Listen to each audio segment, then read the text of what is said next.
Welcome to the Green Building Show, where we investigate green design and building trends throughout Australia.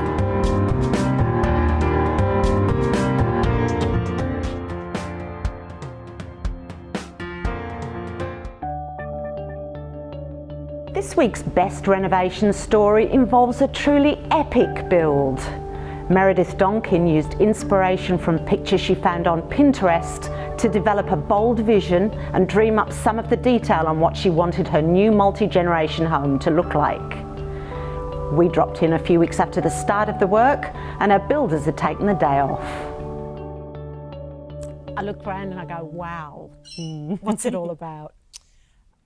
Really, our design brief to our architect was to provide a home for a multi-generational need. There's 6 children in my family. I've got 6 children, and then there's my husband and my mother.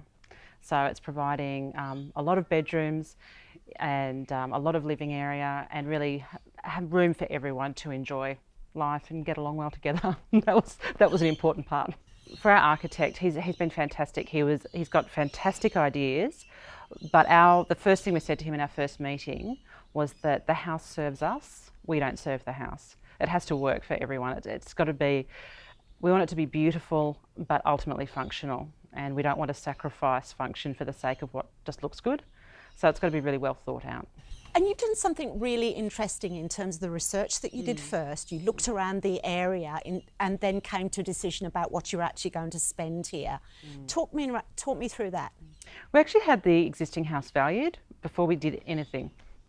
We had the existing house valued, and then we met with an architect and discussed, the concept of the great room and a few things like that, how much ballpark that would cost. And then we spoke to a couple of builders to get a ballpark figure again, and then we looked at the total investment that we would be putting into the property before we put any plans in or did anything more, and then compared it to similar style houses in the area and whether we'd be overcapitalising or not. And the sustainability features here. What sustainability features have you got with what you've chosen? Okay, we've chosen to go with the linear sky-on, the widest planks that are possible. We're having a colour bond roof. We've opted to install fans. We have the Hardy Groove liner boards, and that'll be in all these cathedral ceilings. And they'll be in a white high gloss paint, which will reflect a lot of light and make it seem even higher. So we're really thrilled about that option as well. So where are we up to in the build? I'm looking at a lot to do. Yeah. So we're sort of 4 weeks into the build, and at the moment we've just got the shell coming together, which is this is mainly the active living areas. This is where we're going to spend most of our time, as well as my mum's wing, which includes a bedroom and living area for her and bathroom. Well, we're standing in what you've termed the great room. That sounds fantastic for an epic build. What's it all about?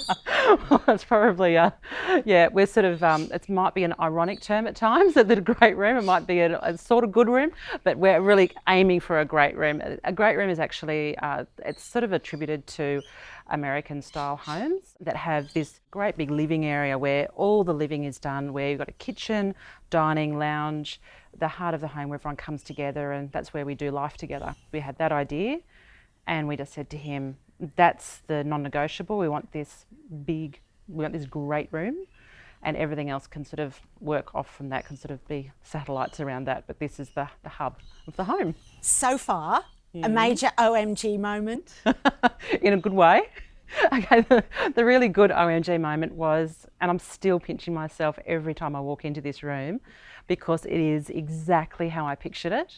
And I hadn't expected that. I was hoping for the best, but I knew that, there's ultimately probably a little bit of disappointment. Maybe it's a little bit smaller than you'd think, or not quite the proportions that you'd hoped. But I have to say, I walked in here and I just felt amazing. And I can just see us living here. Last question. What have you learnt so far? Big tip for other people doing the same thing? We have been so blessed with our builder and our architect, I have to say. They've both really got they really understand what we want, and we've given them our design brief and they've made it the best. They've just finessed everything. But we really feel that they've got a real investment in our home as well. They really want it to succeed and really they want the same things that we want. And so it's just, there's been no hiccups. We're all on the same page. It's been amazing. So your big tips: choose the right architect. Choose the right architect. You've got to, you know, on a personal level, you've just got to get along well too. You know, they're building your family home. Well, brilliant. I think we should come back and see how you're going in a few months' time. Yes. Good luck, Meredith. Thank you. Thanks so much, Peter.